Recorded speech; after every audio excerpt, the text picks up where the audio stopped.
नैसर्गिक गर्भधारणा कशी होते म्हणजे नॅचरल प्रेग्नन्सी कशी राहते ते आज आपण बघणार आहोत. नैसर्गिक गर्भधारणा होण्यासाठी 4 गोष्टींची गरज असते.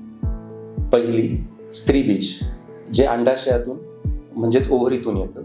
दुसरी, पुरुष बीज म्हणजे शुक्राणू. पुरुष बीज आणि स्त्री बीज यांना भेटण्याची जागा म्हणजे फॅलोपियन ट्यूब, गर्भनलिका. आणि शेवटची म्हणजे युट्रस, जिथे बाळाचं पोषण होतं आणि बाळ मोठं होतं. मासिक पाळी जेव्हा येते त्याच्या पहिल्या दिवसापासून एक स्त्रीबीज मोठं होण्यास सुरुवात होते आणि साधारण पाळीच्या 12 ते 15व्या दिवसामध्ये ते स्त्रीबीज मॅच्युअर होते.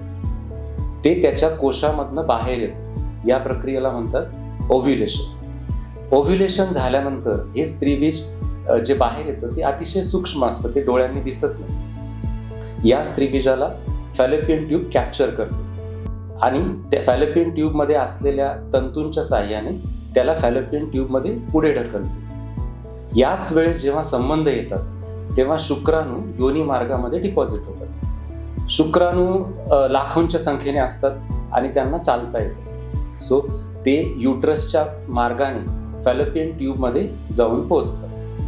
फॅलोपियन ट्यूबमध्ये असणाऱ्या स्त्रीबीजाला या शुक्राणूंचं आवरण तयार होतं. आता खरं म्हणजे एक स्त्रीबीजाला फलित करायसाठी एक शुक्राणू पुरेसा असतो. मग हे लाखोंच्या संख्येने शुक्राणू का बरं असतात? तर याला कारण असं आहे की स्त्रीबीजाभोवती जे प्रोटेक्टिव्ह लेअर असतं, ज्याला क्युम्युलस आणि झोनस पेलिसिडा म्हणतात, ते प्रोटेक्टिव्ह लेअर विरघळवायसाठी जे केमिकल लागतं, ते केमिकल हे सगळे शुक्रजंतू थोडं थोडं सिक्रेट करतात. आणि ह्या केमिकलच्या साहाय्याने जेव्हा हे प्रोटेक्टिव्ह आवरण विरघळतं तेव्हा एक शुक्रजंतू या स्त्रीबीजामध्ये प्रवेश करतो. या प्रक्रियेला म्हणतात फर्टिलायझेशन. फर्टिलायझेशन झालं की एम्ब्रिओ तयार होतो. या एम्ब्रिओला सुद्धा स्वतःची गती नसते. मग फॅलोपियन ट्यूब त्यातल्या तंतूंच्या साहाय्याने आणि त्याच्या मसल्सने ह्या एम्ब्रिओला युट्रसमध्ये सोडते. युट्रसमध्ये एम्ब्रिओला वाढवण्यासाठी पोषक वातावरण म्हणजे रक्तवाहिन्यांचं जाळं तयार झालेलं असतं. या रक्तवाहिन्यांच्या जाळ्यामध्ये एम्ब्रिओ इम्प्लांट होतो, म्हणजे एम्ब्रिओचं रोपण होतं.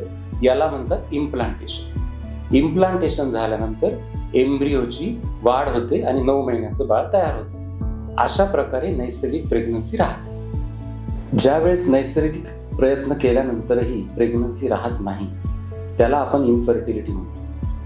इन्फर्टिलिटीच्या ट्रीटमेंटसाठी गेल्यानंतर या नैसर्गिक गर्भधारणेच्या प्रक्रियेमध्ये कुठे दोष आहे आणि त्याच्याबद्दल काय करता येईल हे डॉक्टर ठरवण्याचा प्रयत्न करतात. उदाहरणार्थ, अंडाशय म्हणजे ओव्हरी.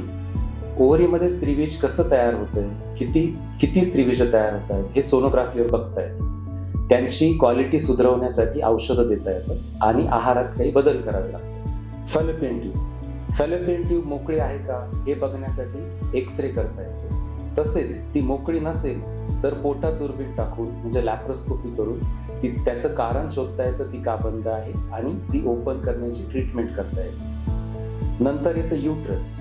युट्रसचा रक्तपुरवठा कसा आहे हे सोनोग्राफीवर बघता येतं, डॉपलर करता येतं. त्याच्यात त्रास असेल तर युट्रसमध्ये दुर्बीण टाकता येते, ज्याला हिस्ट्रोस्कोपी म्हणतात, आणि तो रक्तपुरवठा वाढवण्याची ट्रीटमेंट करता येते. मग आहेत शुक्रजंतू.